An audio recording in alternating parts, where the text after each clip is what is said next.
Hi everyone. In this lecture we will discuss about JUnit 5 assertions. So what are assertions in JUnit 5? Let's say we are given a system which we want to test and we term it as system under test. So in order to test the system, we create a test case, and inside that test case we create an input data.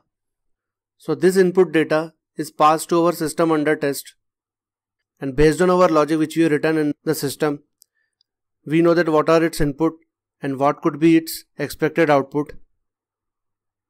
So once we provide the input data to our system under test, after executing the logic, it gives out the actual output. So the last step in our test case is that compare the actual output with the expected output, and if they match, then the test case is passed, or else the test case fails. So here basically is comparing of actual output with the expected output is nothing but an assert. So here you can see the JUnit 5 assertion helps us in validating the expected output with the actual output of a test case.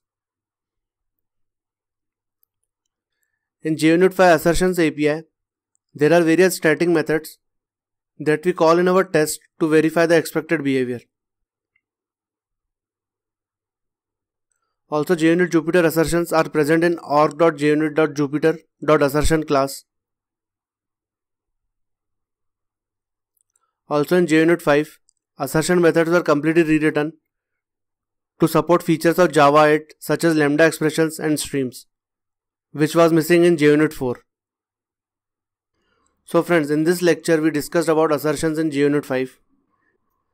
In our upcoming lectures, we will be seeing different static methods present in assertions class and we'll see its demonstration. I hope you like this video. Thanks, have a nice day.